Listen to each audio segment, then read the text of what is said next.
time is 8:11 p.m. on Friday, November 18th. Welcome everyone to this 10th episode of the Draw the Line podcast. I am your host, Anton Lee, and I'm joined by a panel of close friends and avid sports fans, Marvin Lee, Eli Tannewell, and Lucas Watkins.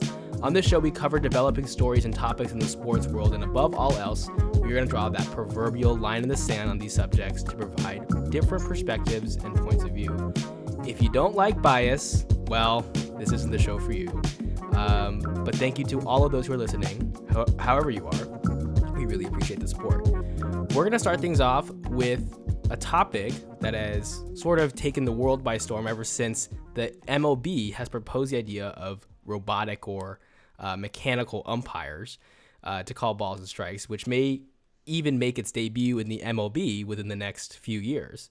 So in the last week in the NFL, there were a few calls that dramatically affected the outcome of the game.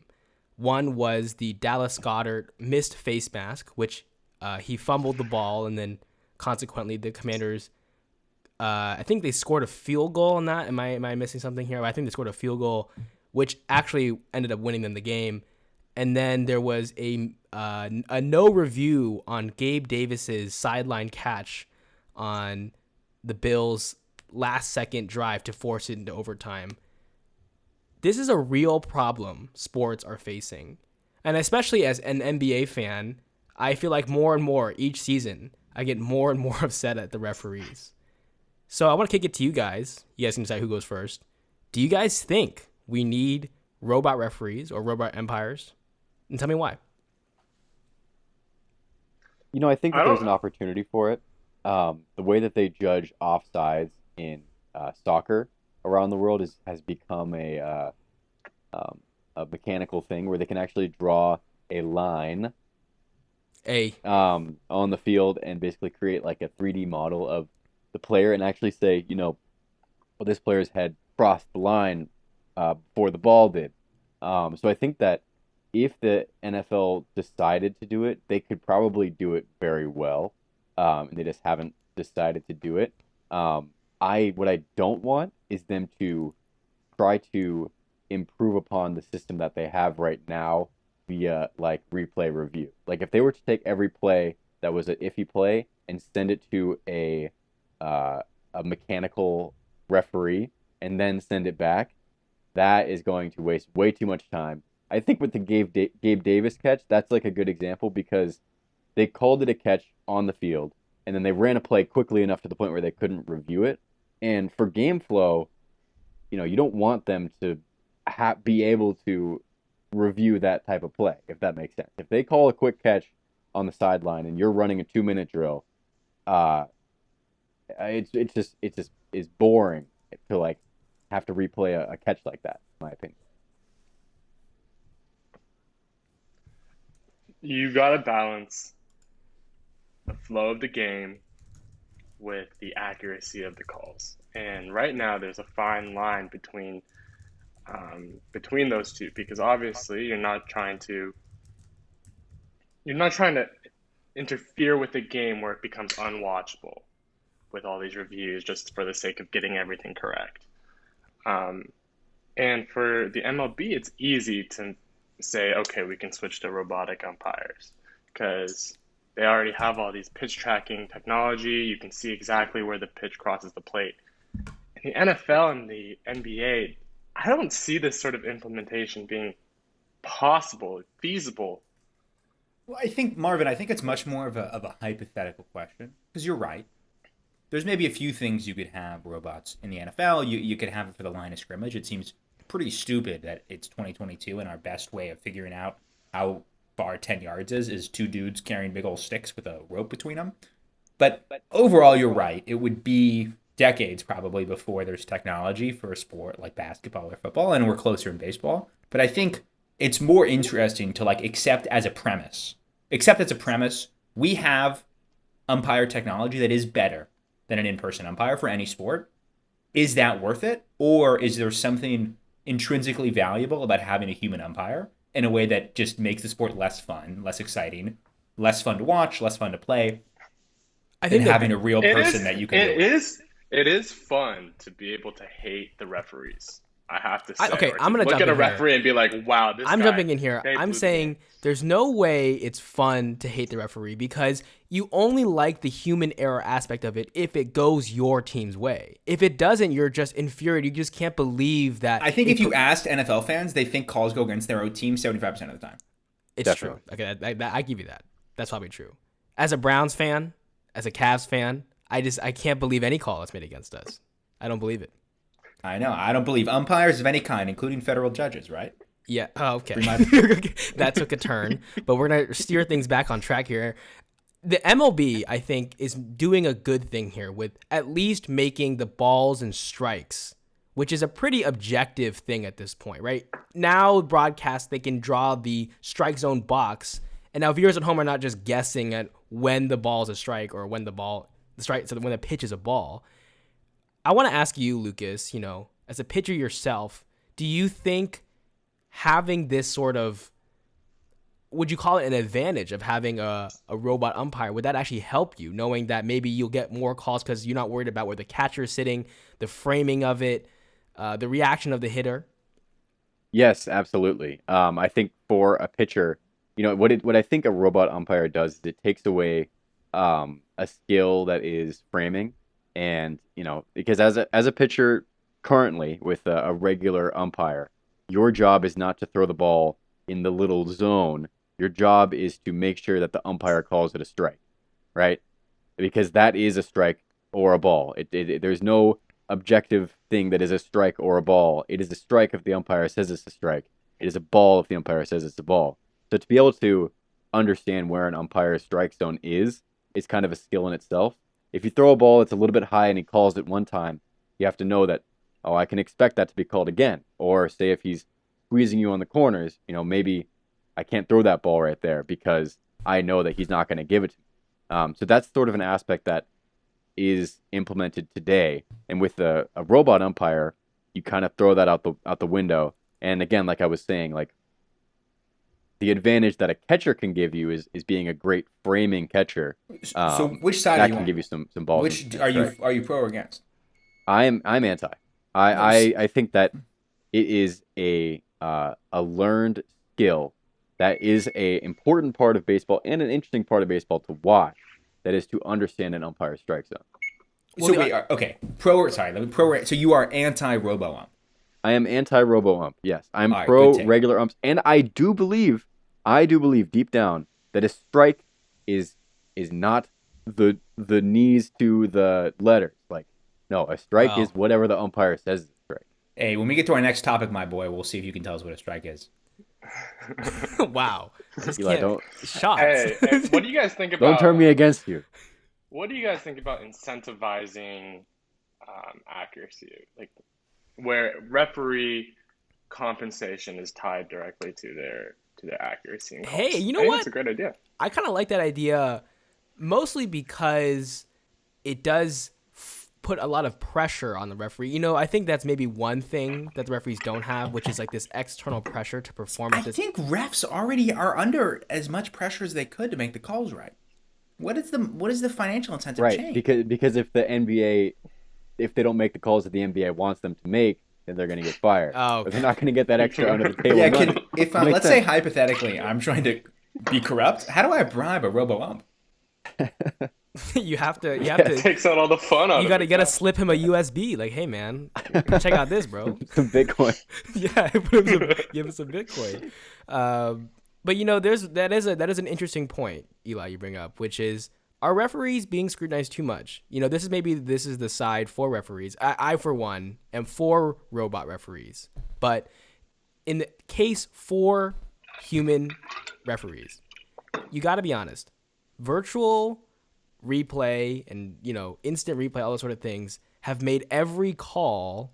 You can literally break it down frame by frame and see where the mistake is and where it's not. And it's hard for someone who is just a person to make those split-second decisions. I mean, they're slowing down this footage to about 10%. And they might miss can't you see his fingernail grazed his, whatever. It's a very high standard.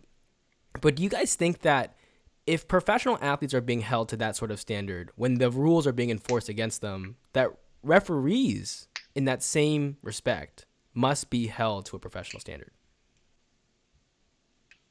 I think the answer is absolutely yes, that they should be held to a professional standard in, at the peak of their profession. Um, but I think Eli might be able to chime in here because I think it's a little bit different when it comes to a referee situation because they're probably a part of a union.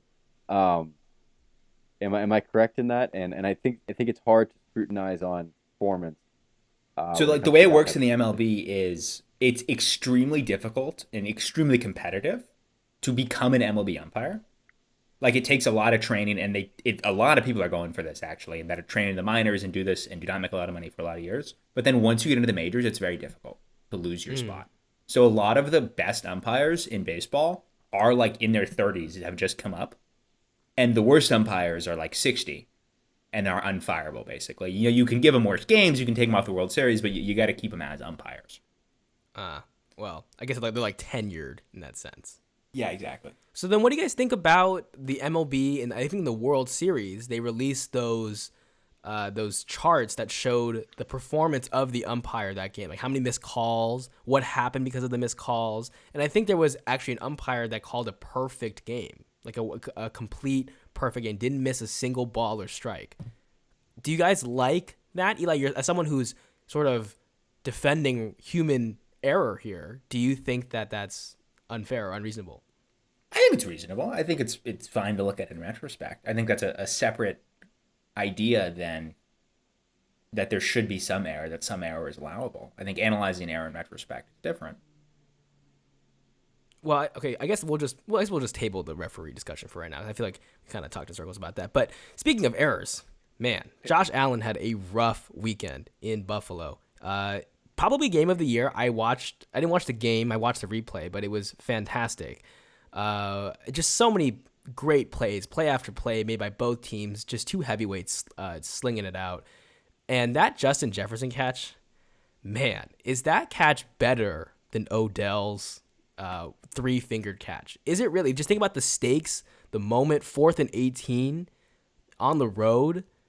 I think that catch may be more impressive to me, at least, than Justin Jefferson's. What do you think, Lucas? I don't know. I wouldn't say that Justin Jefferson's is the best catch ever. I think people might be overreacting.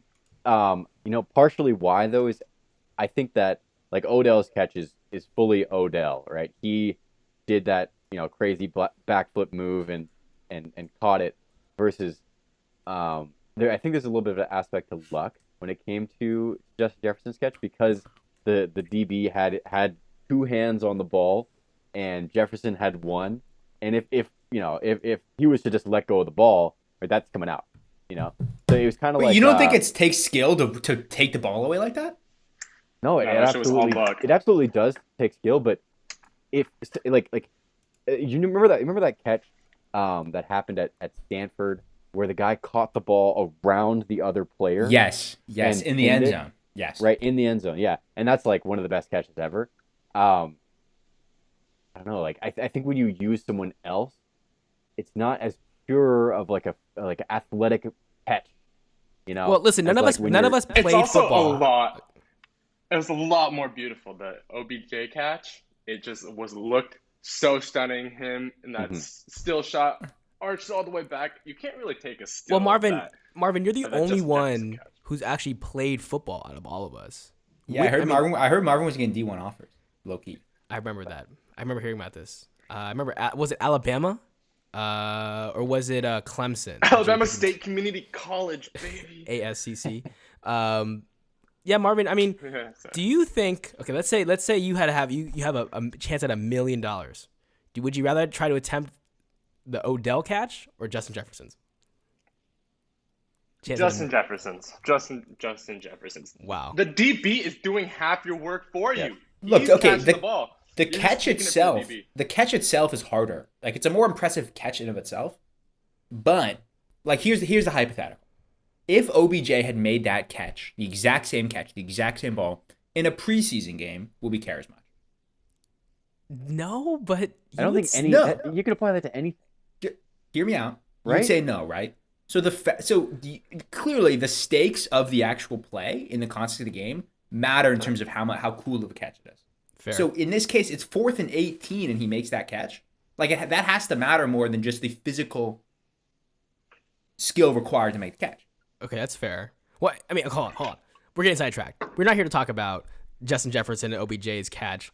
We're here to discuss Josh Allen and what's going on with him, man. He is leading the league right now in interceptions, especially as a guy who took a serious leap last season and made the Bills true contenders and pushed Mahomes all the way to the wire. Something is going on with him, and I think it's kind of a mental thing. He doesn't seem to struggle, from 20-yard line to 20-yard line. He seems to be, throwing with anticipation, moving in the pocket, making quick decisions. He's the Josh Allen we know for at least the majority of the field, but once he gets into that red zone area, something just seems to get him to overthink. I don't know what it is, but I attribute it to the yips. And if you don't know what that is, the yips basically is just, a mental block, right, in a situation. And funny enough, one of our people on the panel here, Lucas, this is not an insult to Lucas, but I feel like Lucas had some experience with the yips, and I kind of want to know what his experience was like. What that was like. Yeah, I think it was my opinion on Josh Allen, I think is different, but the yips, the experience that I've had with it is definitely a mental block, and it kind of comes from I think it comes from overcorrection, where you sort of have some issues and then started thinking about those issues and how you can fix them, and then they kind of like the fixing of the issues themselves become like the entirety of your ability, and then you kind of lose everything else that you like rely on, and then and then you kind of get to a point where you're just so confused and so overcorrected that the thought of even like doing that, like throwing a ball, just becomes like much more than it ever was before, where like, you could just throw a ball. For clarity, Lucas was one of the best pitchers on our baseball team. And then I don't blame you at all. I don't blame you at all for like, it's your fault that all of a sudden you just weren't able to throw a baseball anymore. That's just the fact of the matter. I mean, there's nothing like I'm going to insult you or anything about that. That just happens. But it was something that was, I never considered that happening. And it's funny because sometimes when I took a break from baseball and I came back, I'd throw the ball in the yard with my dad. I would kind of have that moment where I was like, man, how did I even do this before? How did I throw like consistently in the same place every time? Like Lucas, when you were going through that and it just was hard to throw strikes, did anything really help you in terms of like alleviating the pressure in a game moment, or even just like trying to make the team again? Did anything actually help you with that scenario? I think the answer is no. It's just that's the thing, is like once, getting help is kind of the opposite of what you need in that situation. Honestly, it's like, I think the best thing to do would just be like take some time off and then readdress the situation, because now, I'm so far removed from it, and I don't feel the same like anxiety that I felt then, and I can throw a baseball, I can throw a strike. You still got a few years of eligibility left. I know, yeah. Get back out saving there. up, and my arm, I'm just Cannon. saying, I'm stronger than ever. Oh, Like factory reset. Have you been doing your now, bands? Have you been doing your bands? I have Super been doing sevens. my bands every day. Let's go, baby. And now it's like I don't play baseball anymore. I do play basketball, and I'm kind of in that situation with you, like you, Anton. Like, I don't feel like I've never felt in basketball like, oh no, I can't shoot. I can't, I've never felt like that, and especially in the high leverage situation. If anything, a high leverage situation makes me be like, all right, I'm gonna fucking hit this ball. It elevates him. Yeah, and I never felt that like that in baseball. Maybe, like Josh Allen being a quarterback, being a pitcher, you're the center of attention. You're on the mound and everyone's watching you every play. That has something to do with it. And having, spaced out, like say you miss one shot, you're not going to take another shot for at least like a few possessions between. Taking time away from like, thinking about mistakes you've made can possibly help. So then with that pressure aspect of it, Josh Allen is one of the faces of the league at this point, playing in a market where at least the fans are, they're fanatic, right? They're crazy about their team, and they look at him as sort of the savior. And these last few losses have been ugly on his side. And he's supposed to be the guy that takes them over the hump. He's supposed to be the guy that gets them to the Super Bowl and wins finally. Well, I guess I'll just ask you, Lucas, do you think he has the yips at this point? It's sort of like, do you think it's coming, or do you think, he's suffering from a mental block of some sort when he gets in the red zone? Definitely no. I do not think that Josh Allen has the yips. I think that if Josh Allen had the yips, you'd see him skipping balls, right? Or you'd see him sailing balls. Like the issue would be with his mechanics, right? And not like a mistake that he makes with his throwing placement, because you see him when he throws these interceptions, it's on a dot. Like he threw that, he like whipped it right directly to the cornerback. So I don't think this is a mental issue, because also I remember in the Minnesota game, the 4th and 3 situation, that's a situation where it doesn't matter if you throw a interception, because obviously if you don't complete the pass, then the turnover on downs anyway. So I think when he gets into these red zone situations, especially when they're up, he's sort of thinking, hey, I want to like ice this game. I want to get a touchdown. Okay, but how do we have any idea? So you're just saying this definitively. How do you know that he would skip it if he had the Because it's mechanical issue. It's not I threw it to the wrong guy. It's not is it possible to have the yips when it comes to viewing the play? Like, could he have hear me out. There are different skills a QB has. One of them is throwing the ball. One of them is reading the defense. Can you have the yips at reading the defense? Seeing ghosts. Absolutely, I think that's He's seeing ghosts. Marvin, what do you think? I absolutely think that's a thing. Well, okay, so in the red zone, everything gets a little bit more compressed. The defense plays a little bit closer. They don't have as much field to cover. I think if, as a quarterback, if you're reading that play the same way that you're reading it if you're on your own 20, you're bound to throw some interceptions. You're bound to see things that maybe they're there if you're further back in the field, but now with the defense playing so close, he's not making that adjustment. He's not seeing those small openings that aren't really openings because of how tight the defense is. Well, one of the things that I looked at was the last interception he threw.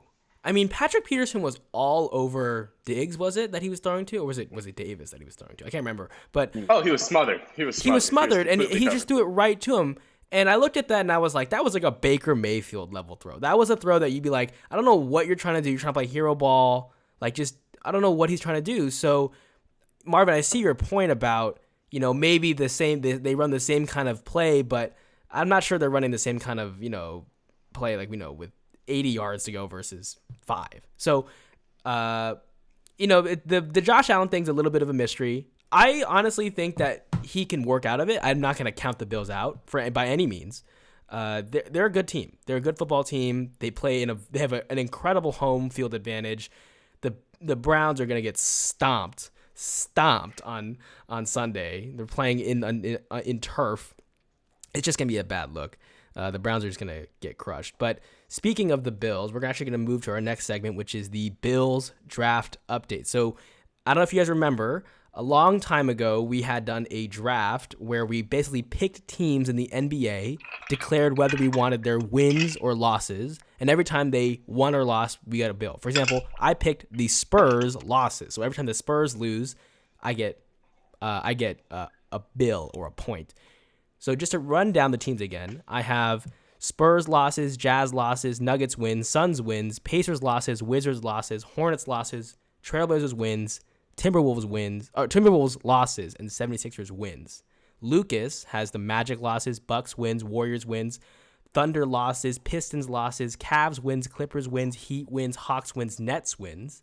And Marvin has the Kings losses, Pelicans wins, Rockets losses, Grizzlies wins, Celtics wins, Mavs wins, Lakers losses, Raptors wins, Knicks losses, and Bulls losses. Currently, as it stands, Lucas and Marvin, I updated this last night, are tied with 91 Bills each, and I am currently sitting in last place with 84. Anton, what happened? What happened here is that the Jazz suddenly became this good team. Now, the 76ers played the Jazz, and Joel Embiid scored 59 points. And you hear that, and you think, well, the 76ers they'd crush them. No, they didn't. It was actually like they needed all 59 points from Joel Embiid. It's not like they're just getting crushed or anything. It was a close game down the stretch. And I look at the Jazz and I'm thinking, man, are they going to tank? Can you tank with a team like this? Lucas, what do you think? I would say the answer is still yes, that they will tank eventually. But this is a great thing to happen. I do not think that this is bad for the Jazz right now. Because the way the lottery works, the bottom 3 teams are all going to have the same odds at the number 1 pick. And I think that it's pretty similar up to round like 7. So if you have this blazing hot start, then the Jazz fans are going to be really excited. They're probably going to continue watching games towards the end of the year. And then whoever you end up getting in the draft, people are going to be way more hyped coming into next year. So maybe they decide to shut down Lauri Markkanen at one point. And I think that probably will end up tanking this team. Obviously, they're not. I don't think that they're a title contender. Can you imagine that before the season, saying, Yeah. "Oh, at some point they're going to send Lauri Markkanen home because he's playing too well, right? They're going to sit him down." Yeah. But the they'll trade Laurie. No. Yeah, maybe they'll keep. No, Laurie. they don't trade. They're gonna trade Conley. They're gonna trade Warren Clarkson before the trade deadline. I don't know, Eli. Like that's the thing is, I think that this start kind of shows me that this is a good, like, if you add a star to this team, they can be good. And if your star is Victor Wembanyama, I don't know about trading. As they're currently playing, they're not going to get the Victor. Well, you can shut down Laurie. If you shut down Laurie, they're going to start losing games. Hey, let me tell you something. No man in the league can shut down Laurie. How about Danny Ainge, though? Danny Ainge is incapable of building a bad team. Well, it was so interesting because... Sorry, go ahead. Even when he tries to build a bad team, they end up winning a lot of games. It's crazy. It's like crazy. Everyone should be fighting for Danny Ainge. That Celtics team, where they gone Tatum and Brown, they never actually tanked. They outsourced their tanking to the Nets to get those picks, and then they were still like medium good. Partially because people thought it was Brad Stevens, right? People thought it was Brad Stevens. Maybe the whole time was just Danny Ainge. He just can't lose. He can't lose. I can tell you a time when he lost. It was when Ime Udoka fucked his wife. Oh, okay. That's another topic for another day. But I am on Lucas's side. Did he really lose? If she was willing to do that, did he lose anything at all? It's true. It wasn't true love. Back. So, Brad, you actually win in life. He lost his wife. You see the snakes in the grass once and for all. But yeah, the Jazz, a huge surprise this season. Could we have Ime on the pod? Yes, we can. Yes, we can. We'll just tell him for a job. Yeah, we'll tell him that we have a lot of hot interns. But Lucas in the 3rd round, when it came to him, it's just Devin though. Okay. Well, Lucas said, I can't let the Warriors sit there at number 3. And he picked the Warriors wins with the 3rd pick for his team. Now, here's one more caveat we added to the draft to make things a little more fun. We said, for one of your teams, if you can accurately predict the final record exactly, all of the bills from that team will be doubled. And Lucas picked the Warriors, being, his hometown team. He picked the Warriors wins, and he said that the Warriors will finish a record of 63-19. Lucas, how do you feel right now about the Warriors finishing 63-19? What do you think about that? I feel right now like the Warriors are beating the Knicks 67-54. Hold on. Let me get my mom on the phone. Got to tell her that the Warriors are beating Dude, the they're Knicks. beating the Knicks? Oh my God. Yeah, please. 6 now. If anything, you're just 11. helping Marvin's bills at this point. But seriously, what were you thinking, man? You're like. What do you mean? What I'm thinking? Okay. I'll tell you what went wrong, right? The bench went wrong. We're talking about Michael Green. Michael Green decided to be the worst player in the entire NBA. Yes! We need to bring back Nico Mannion from Italy. We need to bring back Nico, man. We need him. We need Nico. Yeah. JaMychal is ass. James Wiseman has not been good. Jonathan Kuminga has not been good. It's just this whole bench unit has been awful, god awful at defense. Honestly, a huge part of it is JaMychal Green. So it's like that loss of Otto Porter is huge. I didn't expect it's it to more be that big, Gary but Payton, it really man. is. Gary Payton as well, Yeah, I was definitely. gonna say, But Dante has not been playing to the tier that we'd like him to play, and he's also been injured a lot. But I think a good Dante DiVincenzo can sort of help out. I don't believe in JaMychal. So would you trade Wiseman right now? Would I do we trade have to? We have no Wiseman choice right but to now? hold. It depends on what we get. bag of peanuts and a second-round pick. No. For a first-round pick this year, maybe. A late first-round pick. No. You guys watch Wiseman a lot more than me. What's his deal? What's his problem? I feel like he has all the physical attributes that you'd want.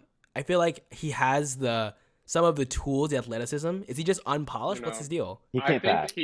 I don't think he has that dog in him. Honestly, I don't think he has the drive to dominate on the court like some other players do. I think he's too happy just doing what he does and not improving really. Like he doesn't play with the aggression that I want to see from him, especially given his strengths and his size. Boo. Go Boo. Stanford. Sorry. Sorry, Marvin, go ahead. I get my point. I'm just saying James Wiseman needs to play more aggressive. I do not like the way how passive he is. If we took the mind of Kobe Bryant and put it inside of James Wiseman, purely on the basketball court for legal reasons, how good would James Wiseman be? Oh, he'd be the worst player in the league. He would be the worst player. What? No, you're telling me that with you just said that with no. He's missing the dog. If James Wiseman is if James Wiseman is shooting 25 shots a game, he is going to be making maybe 6 of them. Okay. I see what you're saying. He's not going to be making a lot. I guess this is like a metaphysical question, which is if we put Kobe's brain inside of Wiseman, can he now shoot because he knows how to shoot or no? Okay, we'll just say pure work ethic, pure attitude. Yeah. I think he would be a starting center. Yeah. But isn't that sad? Isn't that sad how with the number 2 pick, who you thought was going to be the transcendent guy that was going to take you from one era to the next? I've been out on Wiseman since day one. I wanted LaMelo, man. I would have taken Halliburton over him. Oh, you definitely would have. But, I mean, the way I look at it with the Warriors, you are sort of serving 2 masters, sort of on 2. You're trying to, like, keep a train on 2 tracks, but it doesn't work, right? One track is we're trying to win the chip, right? We have Steph Curry. We have Klay Thompson. Right, we have Draymond. I mean, Steph Curry's playing one of the best seasons he's had statistically in a long time. The best season. And then you have Poole. You signed to a big contract. You just won the championship last season. You beat a very good Celtics team pretty handedly. And now it's like, well, can you actually push for the title while also developing your young core? And the answer seems to be no. The answer is yes. They just have the wrong guys. It works fine in theory. They bet on the wrong center. I think this is also. I think the point to make here is not about young guys versus old guys at the same time. It's about drafting for fit versus drafting the best player overall. Because they drafted Wiseman for fit. The reason being, if he works, we need a center. It's perfect. Right? Looney wasn't as good back then. The issue is you look at it and you think, we'll draft this guy and he'll fit in perfect. Right? The issue is the downside, which is you should fill the position with someone good because now we're stuck with him as a center making $10 million a year. We need a center and he's still bad. So we made the problem even worse. Because now we can't, if we had his salary slot, that $10 million, right, to pick up a center in the offseason, we could have like Robin Lopez. We got someone good. That's the oxymoron. Okay. Robin Lopez. We could have re-signed Otto Porter. You mean Brooke Lopez? I think that would have been nice. We could have put playing Gary Payton as center. Not my guy. He's probably better than James Wiseman. Who would win one-on-one, James Wiseman or Gary Payton? Gary Payton.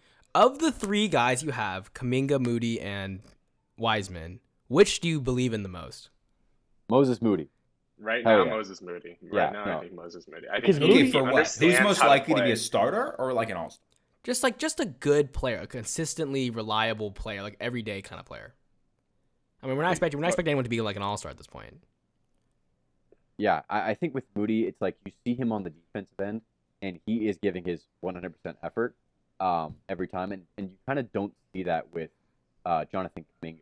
And like the way that Moody fits into the team is perfect because we know that he is capable of shooting a good percentage from 3 and playing solid defense when we need him. So he's not a minus guy.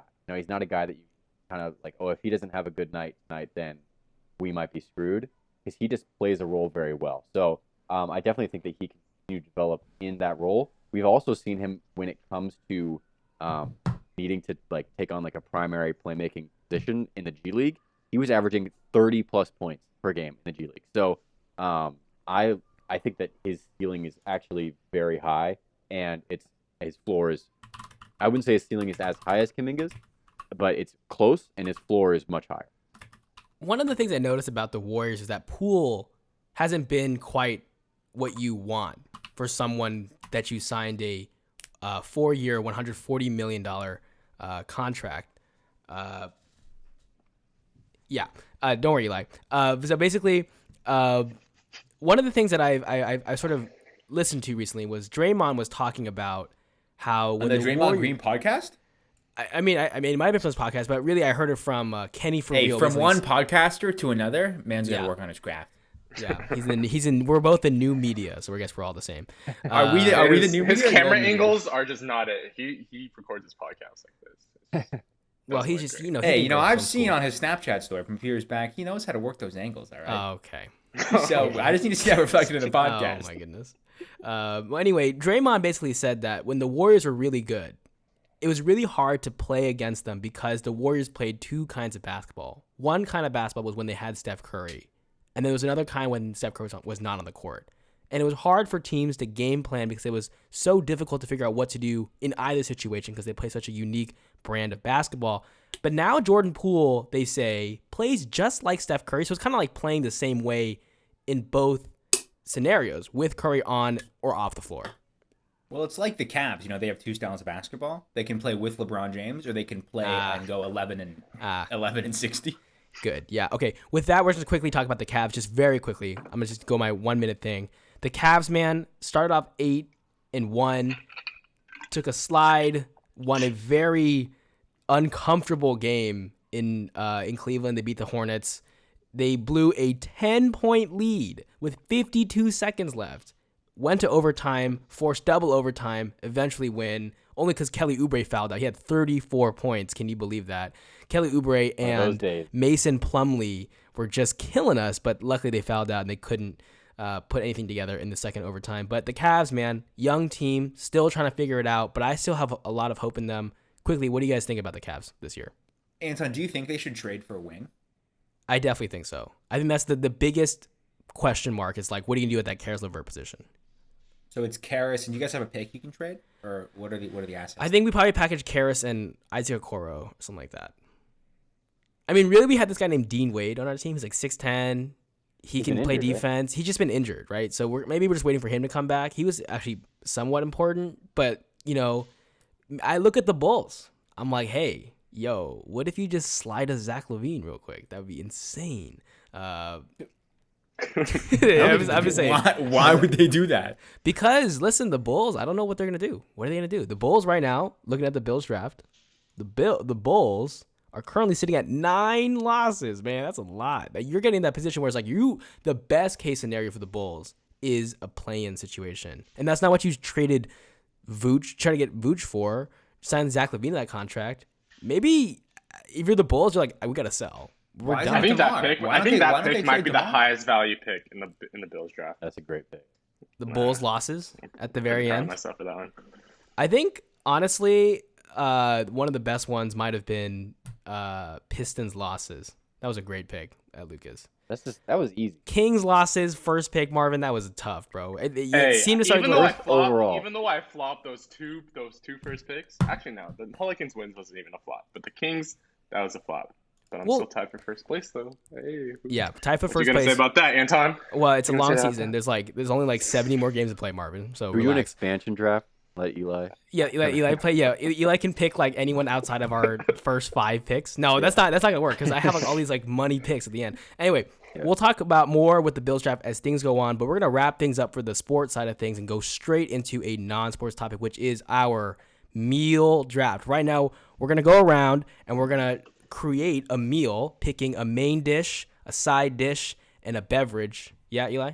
And the most important part, it has to be a meal that you can make yourself. Yes. We're not saying, I would like top sirloin and lobster. No, because you're not making that when you're back from the gym at 8 p.m. and you got 20 minutes to make your food and start watching anime. Shout out Lucas. Okay. All right? So what this we're going to do... got to be realistic. What we're going to do is we're going to randomize the order, okay? But we're going to do this because we have a very particular system. We have some scientists here who are very particular about how things are randomized. So First, oh geez, I lost it. I lost the window. Okay, here we go. So Lucas will be 2, Eli will be 1, Marvin will be 3, and I'll be 4. Okay, so Lucas 1, Eli 2, Marvin 3, me 4. Here we go. Now we're gonna refresh this. So you guys know I'm not cheating. Okay. First pick will go to me. Second pick, Lucas. That was Eli. Oh, sorry. So it goes me, Eli, Lucas, then Marvin on the turn. Wow, I have the first overall pick. Hey, here at the Draw the Line podcast, we take our randomization very seriously. See that double blind procedure? Yeah, That's double like blind. Yes, this is. That's like right. Draymond Green's podcast does not have that. AP stats all over my ass. All right, so with the first pick, man, I got to pick a main here. I'm gonna go with a very clear number 1, and that's a good old steak. Steak is easy to You're cook. not making a steak for yourself. Anton, You can make a Literally steak 2 for yourself. minutes ago when I said, here are things that we don't make for ourselves but are good food that don't count. What did I say? I said steak. Okay, fine. Well, No, you're stick with your pick. I mean, I feel like you can make a steak for yourself. It's not that crazy. That's true. It's not like I said I'm making myself a prime rib or I'm making myself like a rotisserie chicken. That's not what I'm doing. It's like a steak is like you can go to the store. You don't have to buy the nicest steak. A steak is like what, like $8-9? How many times have we That's make true. I guess it's true. Well, What I'll kind be of steak? honest. What I kind of cook for steak? both my roommate and I, so we're not buying steaks. Hey, yo, what's up about really? Oh, the way it works in where me and my roommate, so I cook dinner and then he'll do the dishes. That's our system. He's finessing the fuck out of you. And then you. It's actually not because I actually like to cook. I don't like to do the dishes that much, and quite frankly, I don't really trust his cooking. But besides that, I pick steak You don't first need to trust overall. his cooking. You just cook for yourself, and he figures it out on his No, why not? It's easier to cook for 2 people than for 1. If you really know how to cook, you know that. Sorry. Efficient. I don't know how to cook. Okay, well there Why you go. is it easy- And how is he's it like, easier "You- to add a person how could to you cook cook a steak? How could you do it? It's like it's not that tricky, dude. It's like you just and it's done. All right. Anyway, yeah, next guys. pick to you, Eli. Yeah, with the second overall pick, I'll take a sous vide scallop ceviche with a light lemon marinade. Do you even know what and sous vide that- is? Do you even know what sous vide is? Yeah, I know what a sous vide is. What Sous is vide, it's like a little. You take a clear thing, you put a fucking Ziploc bag in it of whatever, and you heat that shit up.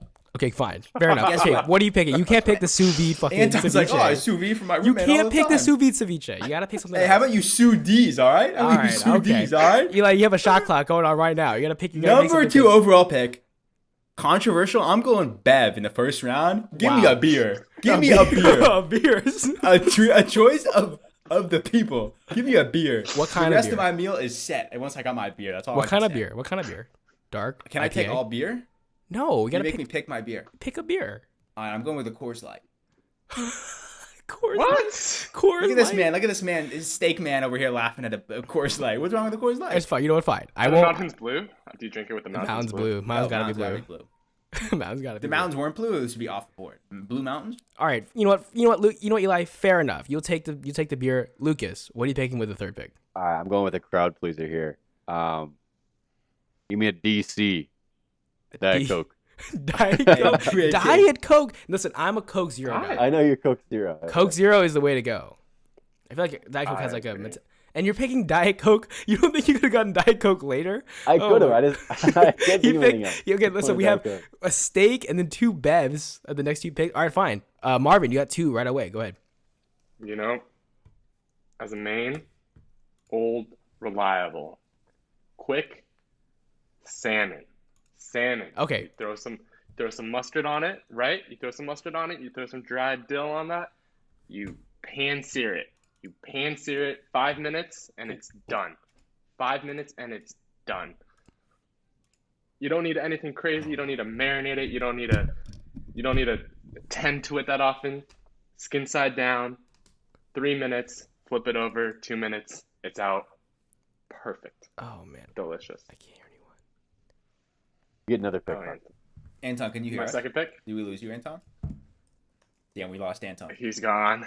He's I'll take it gone. over, guys. Quick, everyone give me your real take on the Cavs. They're not winning anything either this year. Oh, the Cavs fucking suck. I mean, there's too many They're good not- teams. They're not winning anything. No, for real. They're too like inexperienced. Marvin, what is your second pick? No, My let's second pick. let's Is that like the should we wait best? for should we wait for Anton? No. Yeah. We're gonna keep it running. My bev is gonna be ice water. Good old ice water. I don't think anything can beat ice water. Come You on. guys are too healthy, I bro. think it's delicious. Ice water? This man so far has ice water and salmon. Get fucking Greta Thunberg off my podcast immediately. Who are you? No, wait, no. Don't get me wrong. I get the most unsustainable seafood I can possibly find. Ice water Yeah. and salmon? Oh my All right, God. I'm gonna go The with ice, the ice is from the glaciers of Alaska. Okay, so I'm going with a different pick. Going more classic, something that I'll actually make. Yes, thank you. I don't think this is that. This is like after the gym at 8 p.m.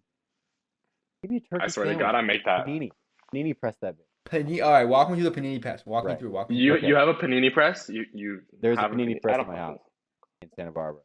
You must be Sourdough in bread, luxury. right? Sourdough bread, mayo, turkey, sriracha, cheese, pepper jack cheese that I bought from Albertsons. Sourdough bread, panini press. So Lucas, you have a Diet Coke and a panini. That's realistic. That's real. Marvin has water, ice water, Yeah, I heard and ice water. salmon. Yeah, okay. Seared Well, I mean, salmon. I make salmon. Oh, I'll send it to you guys. okay, go ahead. Eli, go ahead. Beer with your next pick. Got a beer? Yeah. Give me a burger. That's light work. You're making a burger? You're making a No, burger? Eli Loki's crafted burger an is actual not- meal Give me a here. burger. No, a burger is not. Marvin is. I just want to say, easy meal both to Marvin make. and I have an entree and a bev, and he is going to argue right after I finish speaking. He's going to argue that he would rather have ice water and salmon than a hamburger and a beer. Go, Marvin, take it away. How are you making a burger? A burger is mad fucking. What? Compared to salmon? Yeah, Marvin, you never made What a do you mean? You've never had. Are you serious right now? Yeah. I've Wait, made- I feel like a burger's like the easiest thing. It's in very theory. Here's a POV. Here's a POV. Imagine you pull up to a barbecue, okay? And the person working the grill is like, "Damn, I don't really know what I'm doing, but I'll figure it out." And that person is making either salmon or burgers. Which one do you think they can figure out? Come on, Marvin. Come on, Marvin. The burger is. I think it's hard to make a really good burger. I see you on that part, but I have to agree. I feel like cooking fish is a little bit more tricky than just like, and you're done. Okay, anyway. Come on, it's salmon. My next pick. So my next pick, I'm gonna pick. We have a beer. So Eli picked beer. So I'm gonna pick wine. I'm gonna pick a nice red wine. Okay, to pair with steak. Okay, look at that. Okay, now before we keep going, I'm just gonna share my screen quickly, just so we can sort of see where we are at with the draft. We kind of have two people running away with it, but right now we have. Yeah, me and Eli. We have.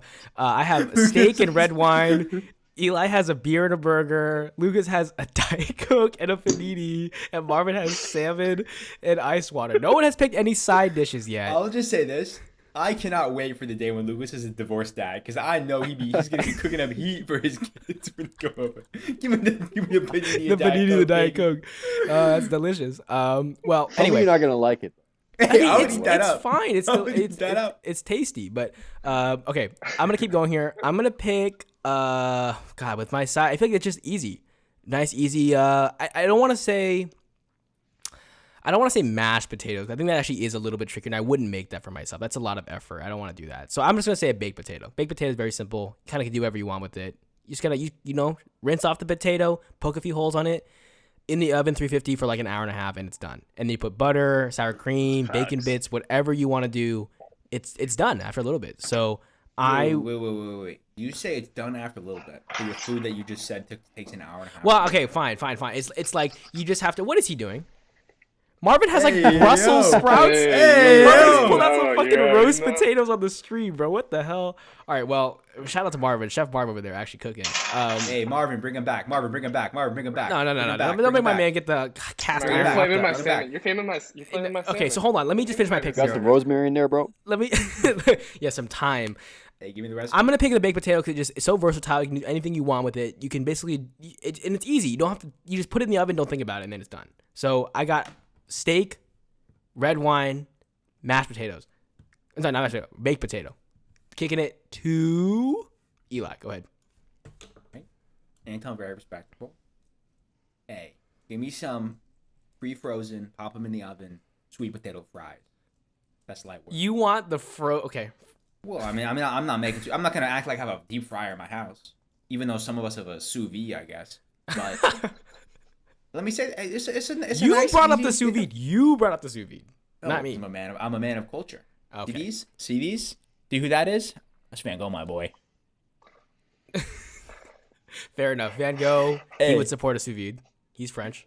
All right. Hey, Eli takes sweet potato Walter? fries. Lucas, Lucas, go ahead.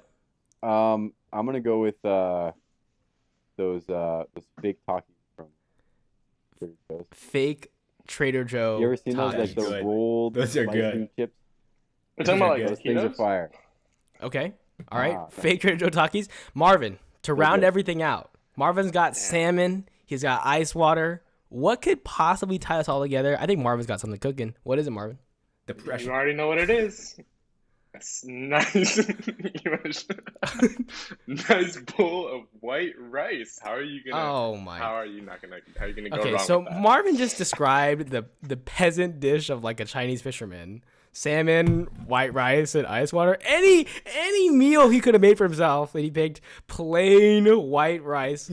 Marvin, Bro. you know what? I gotta respect it. It's definitely on brand for what you would eat. So I'm Bro, not gonna. What do you mean? Wait, what do you mean it's on brand? Is that It's on brand because Marvin's Are you being being racist? Marvin's being practical. I'm not being racist. Fuck you, Eli. No, he's being practical. He's being like he's thinking about what's the easiest thing to make. You know, it's probably hard to find a nice red wine. Probably hard to find, Coors Light with the Mounds of Blue. Yeah. Okay, but Exactly. ice water. That's why I Ice water's didn't always choose- there. Ice water's always That's why I there. didn't choose bat soup.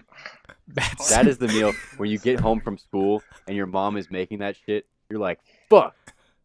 it's You true. come home, Marvin. If you came home hungry from baseball practice, and you had to eat salmon and white rice with ice water. You'd be pressed out of your mind. You'd be so You pressed. smell it. As What soon are as you walk in you the door, you'd be talking like- about? That's fucking delicious. You guys are bugging. You guys are actually crazy. If you don't think that's No, good. that's cap. Anyway, so that's gonna round it out for our food draft. Hey, Our meals let's do head draft. to head. Can we do head to head? We'll do head. Wait, let me just read off the team. teams real quick. We have Anton, me, steak, red wine, baked potato, delicious. Eli, beer, burger, frozen sweet potato fries. That sounds pretty good. Lucas, Diet Coke, panini, fake Trader Joe Takis. I think the divorced dad comment is really nailing it here. And then Marvin, salmon, ice water, bowl of rice. I think the easy tiers here, it goes 1, 2, 3, 4 straight up. Okay, 1, 2, 3, 4. We'll go head to head like a bracket. We'll start with Eli and Lucas. Okay, beer, burger, frozen sweet potato fries, and then Lucas, Diet Coke, panini, Trader Joe's Takis. Okay, Before I start arguing, Lucas, I'm gonna give you the opportunity. Just admit you'd rather eat my meal. No, absolutely not. Absolutely not. No, okay, first of all, here's why, right? If you're tired from a long day, sometimes you don't really want it. You get like 3 sips through. The first sip is great. You get 3 sips through it, you're like, what? This isn't really hitting. You know what I mean? If you have a DC, classic. That's every bite. You're going to take a little bite of your Taki. I have a little DC to wash that down. It's amazing. right? little And then also DC. our sides are not comparable. I hate to say. Your sweet potato fries pale in comparison to my fake Taki. Mine has far more flavor. You're gonna actually want to go for these. Your sweet potato fries taste a little bit mushy and a little bit sweet with a little bit of salt. No, Cap, give me that lemon lime blast. Lemon lime blast. That sounds like the most synthetic thing I've ever heard of. Lemon lime blast. It's not. It's Trader Joe's. So. Eli, the floor is yours. I cannot imagine sitting down to construct something ahead of time and ending on Diet Coke, panini, and Takis. Eli, This, you know what your meal sounds like? It sounds like on Chopped when you open the basket and it's a bunch of random stuff that does not go together and you got to figure it out. Oh, that's good. That's what good. this sounds like. It's like Eli. the mystery basket of my ingredients. secret. And they have to make like a You get a mystery 4-course basket, meal. but out instead of on Lucas's- Chopped, it's from 7-Eleven. Eli, You got a that's my 7-Eleven secret. mystery basket, my boy. I put a blindfold on you, walked around 7-Eleven and picked random stuff. This is what you ended up with. Okay, so let's Not let. planned. All right, at so all. we'll go head to Every head. step it came to me, I'm like, fuck, Marvin, I'm supposed to Marvin, pick something right now. Marvin, and I are gonna vote. Marvin, I'm gonna go with Eli's burger, beer, fries. What do you think? Hell no. Oh my God, what? Hell Okay, so no. you know what we have to do? We have to do a coin toss now. I just know Eli's burger is gonna be dry as fuck. Why would you? I bet there's not gonna be any. I bet Listen, the buns listen, aren't even listen. toasted. Okay, No condiments. but- It's just gonna be a. Hey, Okay, hold on. it's not a brioche That's what I'm bun. thinking. Pause. Where I think we're kind of moving the goalpost a little bit here. I think we're sort of taking the comments that people were making about their choices into I called account you Greta here. Thunberg, We're now not you're taking it out going. of my burger. We're not going to start judging the quality of the cooking, the ingredients. How long did Lucas leave the panini press on? Is the bread frozen? We're not talking about that. Okay, we're just talking straight up about which would you rather eat in their best case scenario. So Marvin, what would you pick? Give me that DC. The DC. Oh sells it my for me. God, he's still picking the DC. Okay, so the only fair way to do this is to do a coin toss. Okay, straight up. I'm sorry, that's just the only way we could possibly get through this. It's not that serious. I think it's fine. Hey, can I tell you something before the coin toss? Can I tell you something? Go ahead. Give me that DC, baby. I vote for Lucas. Go! I eat that shit up. I eat that up. Okay. Give me the DC. Okay, so You know you would. Eli, are you forfeiting? I forfeit. Okay, Give me Eli the DC. forfeits out of fairness. So then we're moving on to Marvin and I. Steak, red wine, baked potato, or salmon, ice water, and a bowl of white rice. I don't really. You know what? I'm not even. You know, sometimes the case is so obvious. It's so obvious that guy did the murder.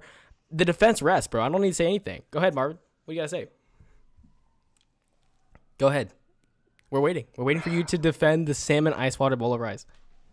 You know what? This I is feel like everyone has already been the bias is here. This is like not gonna change. you're like reading a history book from the feudal 1800s. Yes. And it's like before the People's Revolution, they merely dined on salmon, ice water, and rice, while the king enjoyed a feast of steak, red wine, and baked potatoes. Thank you. Like Marvin, that you have a peasant meal right now. For real. This is tough. Peasant, you have the fucking burger. No, I actually have switched sides. I have a DC, a panini. Let me tell you something about my Trader Joe's Takis. If you went back in time to the 1800s I just talked about, if you gave a Trader Joe's Taki to a man from 1800s, it would be the most flavorful thing he ate in his entire life. It's true. I think they would just simply start praying to God as soon as they I can't believe. I thank the Roman Catholic Church for giving me this pardon. Okay, we're moving on. Finals. Anton, steak, red wine, baked potato versus Lucas's Diet Coke, panini, fake Trader Joe's Takis. Marvin, Eli, what do you think? Because honestly, Give me that DC. Yeah. I'm looking at that and I'm give me that thinking, panini. That's I'm quick. thinking, That's quick. That Yeah. panini DC. That's quick. I'm thinking, steak you know and what? baked Let's be potatoes. real. How many days of the week am I gonna be making a steak, baked potatoes? Not often. But you know what? That DC sounds nice and refreshing. That DC panini, that DC baby. Okay, you know what? All right, Lucas. Lucas wins the first ever food draft here on Draw the Line with his Diet Coke, believe panini, it. fake Trader Joe Takis. Man stuck to his guns, and it totally worked out in the end. But that's gonna do everything for us here at the Draw the Line. This has been a really fun podcast. Thank you to Marvin, Eli, and Lucas for joining me today. Hopefully, we'll see you guys next time. Take